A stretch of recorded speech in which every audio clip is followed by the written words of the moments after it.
Hello, dear learners. Welcome back to my channel. I hope you all are doing well. I'm here with the another video series that is for NEET aspirants, in which I have discussed the questions from NCERT Class 12 Biology, in which I have picked the solution from the NCERT part only. So do check it out. And if you have not watched the previous two videos that is also based on the NCERT Class 12 Biology, do check it out. I will provide the link in the I button. Thanks for watching. Now let's solve the very first question, that is the main pollutant in the air is CO2, no. Carbon monoxide, yes, ये correct answer. Nitrogen, no. Sulphur, no.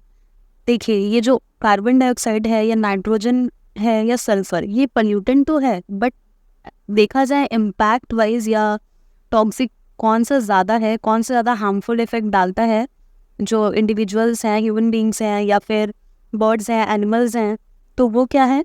Carbon monoxide. Carbon monoxide का हम और भी question एक solve करेंगे आज के video में. कार्बन मोनोऑक्साइड जो होता है वो इतना हाईली टॉक्सिक होता है क्योंकि ये डायरेक्टली किस पे टारगेट करता है? हमारे ब्लड के हीमोग्लोबिन पे.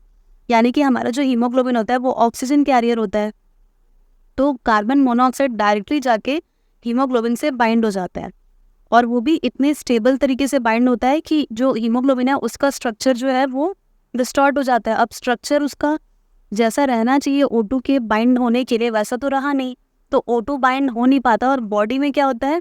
ऑक्सीजन की कमी हो जाती है और उसके बहुत ही ज़्यादा फेटल कॉन्सिक्वेंसेज होते हैं. इसीलिए जो मेजर पोल्यूटेंट होता है एयर में, जिसके लिए बहुत अलार्मिंग सिचुएशन हो जाती है कहीं पे मेरा कार्बन मोनोऑक्साइड ज़्यादा है, तो क्योंकि वो डायरेक्टली हमें क्या हो सकता है, हमें चोकिंग हो सकती है क्योंकि हमें ऑक्सीजन डेफिशिएंसी हो जाएगी बॉडी में बहुत ज़्यादा देर तक अगर हम लोग एक्सपोज हो रहे हैं कार्बन मोनोऑक्साइड में. तो इसीलिए करेक्ट आंसर इस क्वेश्चन का क्या होगा? Carbon monoxide. So the second question deals with the noise pollution which occurs when noise exceed. कितने से कितने डेसिबल तक के नॉइज़ को हम कह सकते हैं कि वो नॉर्मल रेंज से ज़्यादा है, जिसे हम नॉइज़ पोल्यूशन की कैटेगरी में रख सकते हैं. So the correct answer for this question is C, 80 to 99 decibel. As you all must be aware that the sound ranges between 20 hertz to 20 kilohertz. इतने लेवल का जो साउंड होता है वो हमारे ईयर का, ह्यूमन ईयर का रेंज होता है सुनने का. लेकिन जो 75 डेसिबल से ज़्यादा का साउंड होता है वो किस कैटेगरी में आता है? वो नॉइज़ पोल्यूशन की कैटेगरी में आता है. तो इस ऑप्शन में 40 to 65 तो हो नहीं सकता, ये तो बहुत कम है. 50 to 60 भी नहीं हो सकता, 70 to 75 भी नहीं हो सकता, क्योंकि 75 से ज़्यादा के नॉइज़ को हम क्या बोलते हैं? नॉइज़ पोल्यूशन की कैटेगरी में रखते हैं.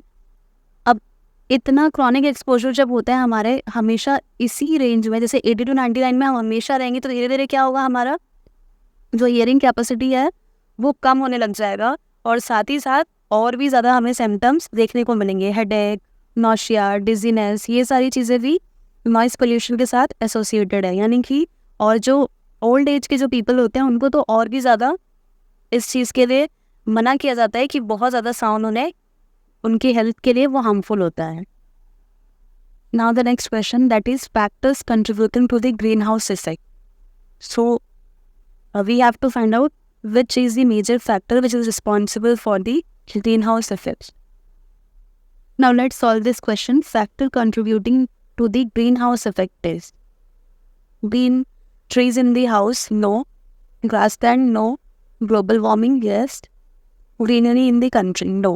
Greenery से तो हम greenhouse effect को रोक सकते हैं.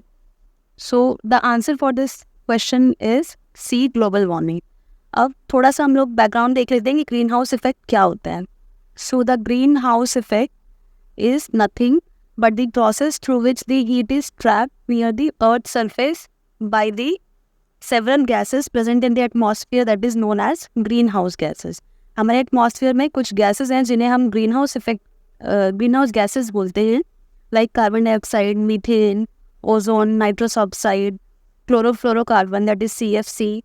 ये सारी गैसेस क्या करती हैं? ये जो सोलर रेडिएशन आता है उसे हमारे अर्थ भी क्या होता है एग्जैक्टली पहले इसका आंसर देख रहे थे कि हमें एनसीईआरटी के किस पोर्शन में इसका आंसर मिला है। तो यहाँ पे आप देखिए, increase in the level of green house gases has led to the considerable heating of earth leading to global warming. तो इसका रीज़न क्या है, ये जो अर्थ का जो नॉर्मल टेम्परेचर है वो बढ़ता क्यों जा रहा है, because of the global warming. Earth has increased, average temperature जो अर्थ का है वो कितना इंक्रीज हो गया, 0.6 डिग्री सेल्सियस से इंक्रीज हो गया है। अब थोड़ा सा प्रोसेस समझ लेते हैं कि एग्जैक्टली क्या होता है। तो जो प्रोसेस होता है, हमारे जो सोलर रेडिएशन आती है अर्थ से, वो हमारा जो अर्थ होता है वो उसे एब्जॉर्ब करता है, लेकिन just because of a blanket of green house gases वो क्या करती हैं, वो जो रेज रिफ्लेक्ट बैक हो रही है उसे रोक ले रही हैं।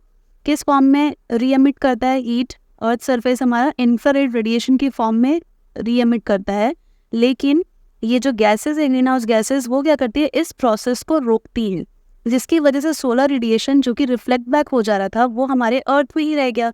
अब सोलर रेडिएशन अर्थ में रहेगा तो क्या होगा, हीटिंग इंक्रीज हो जाएगा। तो इसीलिए जो एवरेज टेम्परेचर है वो बढ़ता जा रहा है, जो ग्लेशियर्स हैं, जो आइस बर्ग हैं, वो सब मेल्ट होते जा रहे हैं, जिससे कि हमारा पूरा जो बायोडाइवर्सिटी है वो कोलैप्स होने का चांस ज़्यादा बढ़ते जा रहा है। अब अगेन ये जो फिगर है 16.7, ये कितनी कौन सी ग्रीन हाउस गैसेस ज़्यादा होती हैं उसका परसेंटेज है। तो सबसे ज़्यादा क्या होता है, कार्बन डाइऑक्साइड होता है जो कि 60% के आसपास, CFC 14%, मीथेन 20% और नाइट्रस ऑक्साइड 6%। तो इस पर भी क्वेश्चन आते हैं, यानी कि आपको क्या पढ़ के जाना है, ये तो कंट्रीब्यूशन पढ़ के ही जाना है कि किस कौन सा ग्रीन हाउस कितना है। नेक्स्ट आपको पढ़ के जाना है कि ग्रीन हाउस इफेक्ट क्या है, आपको ये भी पढ़ना है कि ग्रीन हाउस गैसेस कौन कौन सी है। मैं यहाँ पे प्रोवाइड कर दूँगी डिस्क्रिप्शन में कि कौन कौन सी गैसेस होती है। So in this question, this is from NCERT part only, you have to tick the correct matching. So the catalytic converter is responsible for the conversion of the carbon monoxide and nitrogen oxide. Now the various vehicles have been fitted with the catalytic converter, and the electrostatic precipitator is used exclusively for the removal of particulate matter from the air. EMF is for reducing the high noise levels, and landfill is for the disposal of or for the management of solid waste. So this is the correct matching. Catalytic converter जो होता है वो एक exhaust emission control device है जो कि हमारे vehicle में लगा हुआ होता है, और उसका रोल क्या होता है, ये जो टॉक्सिक गैसेस जो हमारे फ्यूल से निकलते हैं उसको क्या करता है, ये इंटरनल कंबशन इंजन से जो टॉक्सिक गैसेस निकल रही है उसे वो लेस टॉक्सिक पोल्यूटेंट में कन्वर्ट करता है, जैसे कि कार्बन डाइऑक्साइड, वाटर, और उसमें चेंज करके फिर वो रिलीज़ होगा। तो इससे क्या होगा कि जो पॉइजनस गैसेस हैं वो ज़्यादा रिलीज़ नहीं होगी एयर में, जिससे कि क्या होगा, एयर पोल्यूशन नहीं होगा। तो ये रोल होता है कैटालिटिक कन्वर्टर का। नाउ नेक्स्ट क्वेश्चन ये है कि carbon monoxide is harmful to human because it forms carbolic acid, नहीं, it generate excess CO2, no, it is carcinogenic, no, it competes with the oxygen for haemoglobin. ये correct answer है कि carbon monoxide human beings के लिए harmful क्यों है। Carbon monoxide जो होता है वो क्या करता है, वो हमारे ब्लड के हीमोग्लोबिन से जाके बाइंड हो जाता है। अब हीमोग्लोबिन क्या होता है, haemoglobin is the only oxygen carrier. Majority of जो ऑक्सीजन होता है वो हीमोग्लोबिन से ट्रांसफर होता है हमारे बॉडी में। तो अगर कार्बन मोनोऑक्साइड बाइंड हो गया हीमोग्लोबिन से तो उसका स्ट्रक्चर डिस्टॉर्ट हो गया है। अब वो क्या करेगा, हीमोग्लोबिन अब ऑक्सीजन कैरी नहीं कर पाएगा, तो पूरे बॉडी में क्या होता है, ऑक्सीजन की डेफिशिएंसी हो जाती है। और इसीलिए जैसे ही हम लोग क्रॉनिक एक्सपोजर होता है या बहुत लंबे समय के लिए एक्सपोजर होता है कार्बन मोनोऑक्साइड से, तो हमें फटीग, डिजीनेस या बहुत ज़्यादा हेडेक, सीवियर हेडेक होने लगता है, और हमारा जो विजन है, आईसाइट है, वो ब्लर होने लगता है, जिसकी वजह से हमारे ब्रेन में क्या होता है, अल्टीमेटली ऑक्सीजन तो पहुँच नहीं रहा। तो ये सारे जो सिम्टम्स हैं वो ऑल ऑफ अ सडन देखने को मिलता है उन पर्सन्स में जो कि एक्सपोजर होता है कार्बन मोनोऑक्साइड में बहुत ज़्यादा समय के लिए। अगर आपको मेरे वीडियोस अच्छे लगते हैं और आप चाहते हैं कि मैं ऐसी और वीडियोस लेके आऊँ, So do subscribe my channel so that I feel motivated, and it gives me a great energy for making so many videos for all you people. So thanks for watching, and do like, share and subscribe my channel.